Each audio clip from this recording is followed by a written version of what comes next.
नमस्कार, good evening, शुभ संध्या। घड़ी में रात के 8:30 बजते ही हम एक बार फिर हाजिर हैं आपके सामने आपका अपना खेल कार्यक्रम स्पोर्ट्स कैन लेकर। मैं हूं धर्मेंद्र और आज की हमारी मेहमान है वरिष्ठ खेल पत्रकार उत्तरा गणेशन। उत्तरा, स्वागत आपका। धन्यवाद धर्मेंद्र। कल से T20 वर्ल्ड कप महिलाओं का शुरू हो रहा है संयुक्त अरब अमारात में।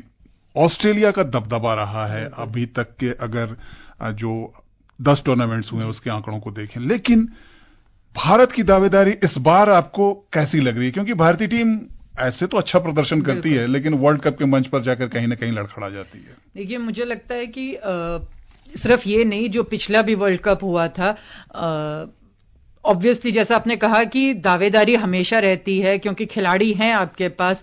ऐसा नहीं है कोई भी एक डिपार्टमेंट ऐसा हो जो आपको लगे कि हल्का है, चाहे वो गेंदबाजी हो या बल्लेबाजी। पर वर्ल्ड कप जैसी वाला जो स्टेज होता है, वहां पे सिर्फ आपका टैलेंट नहीं होता है, वहां पे और बहुत सी चीजें होती हैं।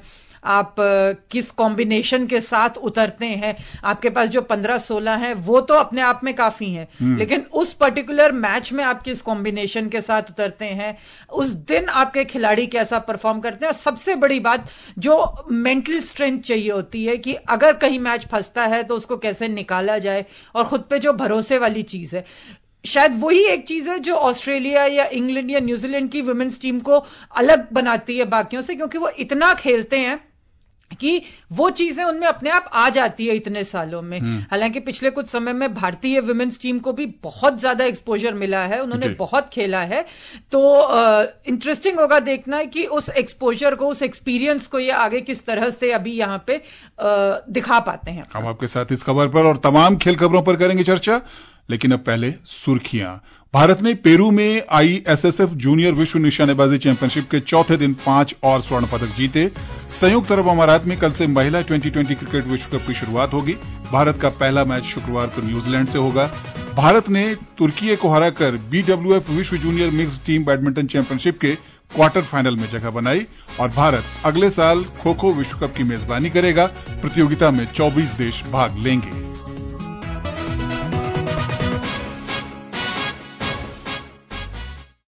तो अब चलते हैं निशानेबाजी की तरफ। भारत ने पेरू के लीमा में ISSF जूनियर विश्व निशानेबाजी चैंपियनशिप के चौथे दिन 5 और स्वर्ण पदक जीते। टूर्नामेंट में भारत 10 स्वर्ण, 1 रजत और 3 कांस्य सहित 14 पदकों के साथ शीर्ष पर है। एक रिपोर्ट। चैंपियनशिप में भारतीय जूनियर निशानेबाजों के सटीक निशाने साधने का सिलसिला लगातार जारी है। दुनिया की तमाम दिग्गज टीमों के बीच भारतीय शूटर्स ने अपनी जबरदस्त छाप छोड़ी है। चौथे दिन महिलाओं की 25 मीटर पिस्टल स्पर्धा में दिव्यांशी ने अचूक निशाने साधते हुए स्वर्ण पदक जीता। उन्होंने 35 अंक जुटाकर इटली की क्रिस्टीना मैग्नानी को 2 अंकों से हराया। दिव्यांशी ने तेजस्विनी और विभूति भाटिया के साथ मिलकर जूनियर महिला 25 मीटर पिस्टल टीम स्पर्धा में भी स्वर्ण पदक जीता था।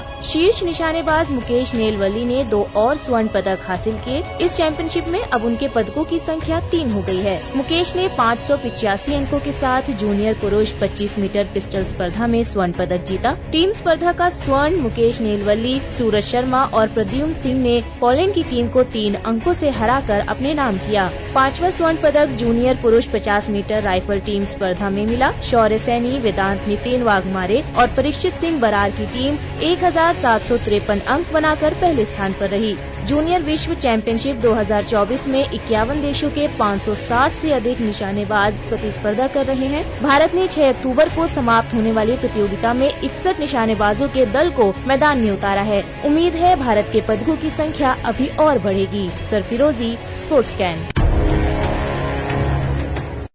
उत्तरा, बड़े मियाँ तो बड़े मियाँ, छोटे मियाँ सुभान अल्लाह। अगर हम बात करें इन जूनियर शूटर्स की, क्या कमाल का प्रदर्शन। दुनिया की अच्छी टीमें वहां पर मौजूद है और उसके बावजूद भारतीय टीम अगर देखें तो मेडल टैली में टॉप पर है इस समय। और बहुत जरूरी है क्योंकि हम लगातार किसी भी खेल में, ना सिर्फ शूटिंग में, बल्कि लगातार हम ये बात करते रहते हैं कि अगली पीढ़ी कहां से आएगी, अगला बैच कहां से आएगा। और ज्यादातर खेलों में अनफॉर्चुनेटली हमें देखने को मिलता है कि एक गोल्डन जनरेशन होता है और उसके बाद जो आते हैं वो उस लेवल पे नहीं पहुंच पाते हैं या परफॉर्म नहीं कर पाते हैं। वो हम बैडमिंटन में वो चीज देख रहे हैं, हमने बॉक्सिंग में वो चीज देखी, हमने रेसलिंग में भी एक कुछ हद तक वो देखा जा रहा है, खास करके पुरुष रेसलिंग में। तो वो एक बहुत जरूरी है कि एक लाइन बनी रहे ताकि जो निकल रहे हैं, आगे जा रहे हैं, उनको रिप्लेस किया जाए। और उस हिसाब से मुझे लगता है कि ये जूनियर जो कंपटीशन है ये बहुत ज्यादा इंपॉर्टेंट है।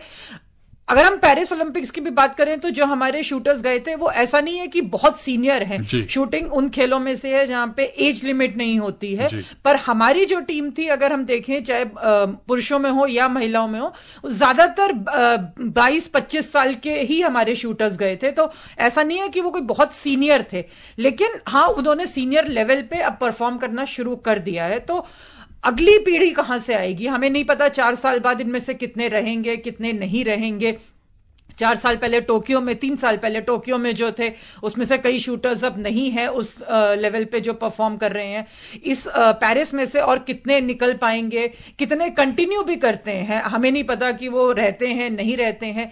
तो एक जो सिलसिला बना हुआ है वो बहुत जरूरी होता है और इस प्रदर्शन से हमें कम से कम इस बात की तो तसल्ली रहेगी कि एनआरएआई ने एक सिस्टम बनाया हुआ है जिसको अब सही से फॉलो किया जा रहा है, जैसा कि बाकी देशों में होता है। जी, और शूटिंग में वैसे भी कहें तो एशिया में न सिर्फ बल्कि ओलंपिक में भी हमारा दावा हमेशा मजबूत रहा है और ये जो जूनियर शूटर्स हैं ये संकेत दे रहे हैं कि वो दावेदारी आगे भी और मजबूत तरीके से सामने आएगी। बिल्कुल, और शूटिंग जिस तरह का खेल है उसमें चीजें और मुश्किल ही होती जा रही हैं। आज से 5 साल पहले तक, ऐसा 5 या 7 साल पहले तक चाइना से एक आध आते थे, बहुत अच्छे आते थे, लेकिन उस तादाद में नहीं आते थे जिस तरह से अब आ रहे हैं। यूरोप का दबदबा होता था, अब वो धीरे धीरे फैलता जा रहा है पूरे विश्व में।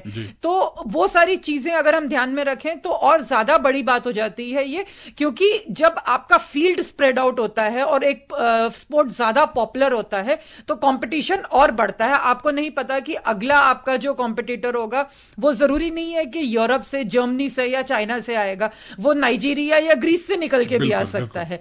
ऐसे में अपने आप को साबित करना ये दिखाता है कि जो एक, जैसा मैंने कहा कि एक सिस्टम जो बन गया है उस पे भरोसा करना बहुत जरूरी है।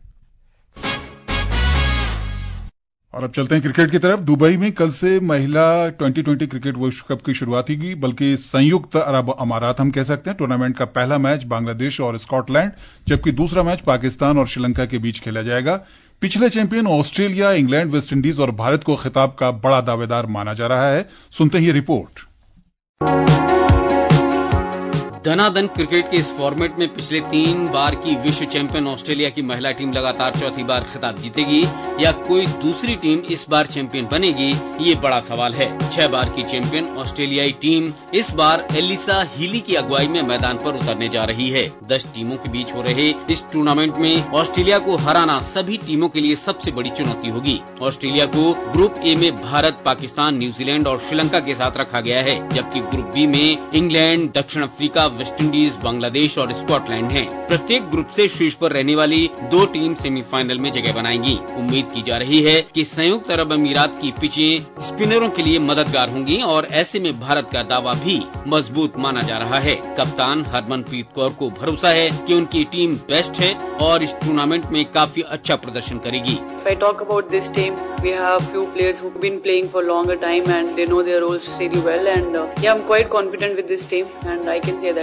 this is the best team in this World Cup. We try to play good cricket. I'm quite confident on my team. I know what they are doing and what they are capable of, and really happy the way we have prepared in last couple of weeks, and feeling really good and positive about that. बल्लेबाजी विभाग में सलामी बल्लेबाज शेफाली वर्मा और स्मृति मंधाना पर जिम्मेदारी होगी, जबकि हरमनप्रीत और ऋचा घोष को बीच के ओवर में और डेथ ओवर में अपनी भूमिका निभानी होगी। हरमनप्रीत 2018 से टीम की कप्तानी संभाल रही हैं और इस बार उन पर अच्छे प्रदर्शन का दबाव होगा। भारतीय टीम ने वार्म अप मैच में पहले वेस्टइंडीज और फिर दक्षिण अफ्रीका को हराकर अच्छे संकेत दिए हैं। इन 2 जीत से उनका आत्मविश्वास भी बढ़ा होगा। आत्मविश्वास से लबरेज भारतीय महिला टीम ने वैश्विक मंच पर अपना दबदबा बनाने के लिए कड़ी मेहनत की है। टीम के कोच अमोल मजूमदार मानते हैं कि इस बार परिणाम अच्छा आएगा।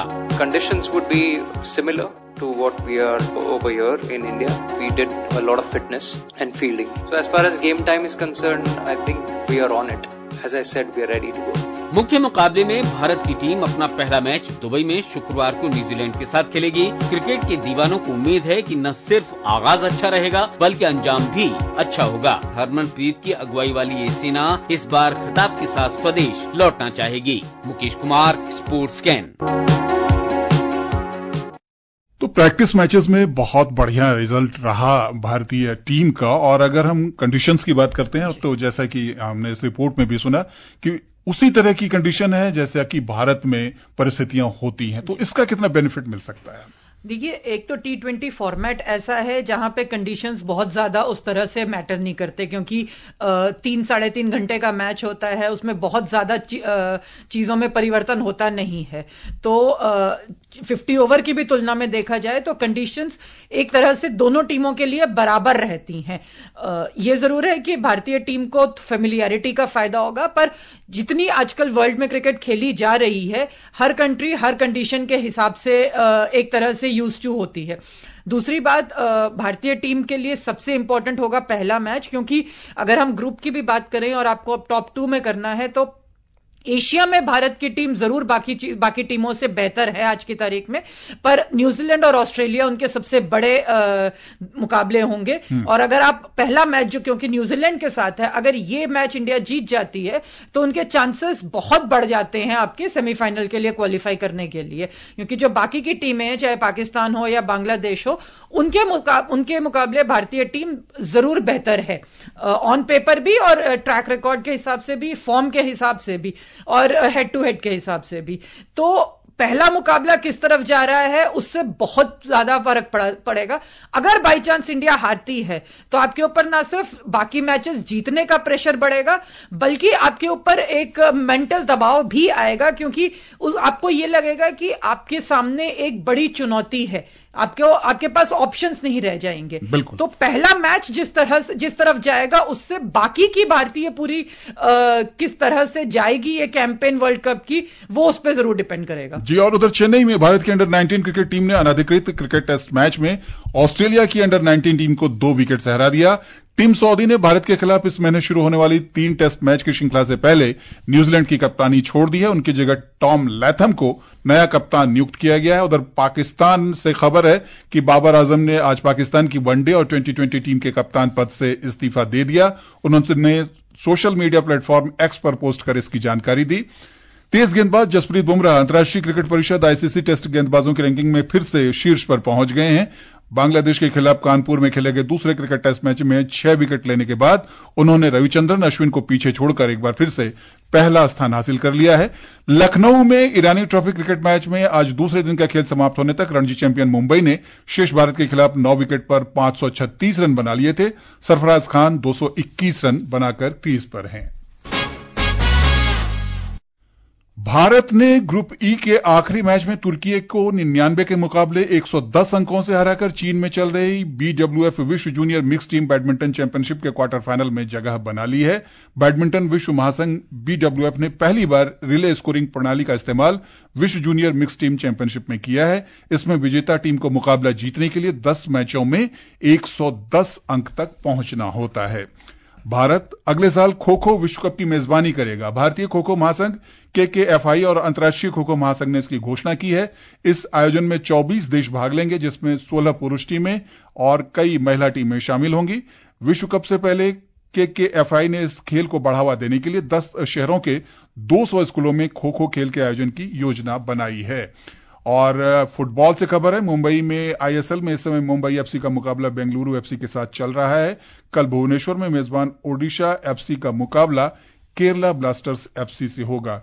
टेनिस से खबर है, Sumit Nagal Shanghai Masters tennis tournament के पहले ही दौर में बाहर हो गए और स्पेन के कार्लोस अल्काराज ने चीन ओपन टेनिस का खिताब जीत लिया है। घड़ी की सुइयां कह रही हैं कि आज के हमारे स्पोर्ट्स कैन कार्यक्रम का समय समाप्त हो रहा है, तो उत्तरा स्टूडियो में आने के लिए, हमसे बातचीत के लिए आपका बहुत बहुत शुक्रिया। दोस्तों, आपसे कल फिर मुलाकात होगी ढेर सारी नई खेल खबरों के साथ। मुझे भी दीजिए अनुमति। नमस्कार।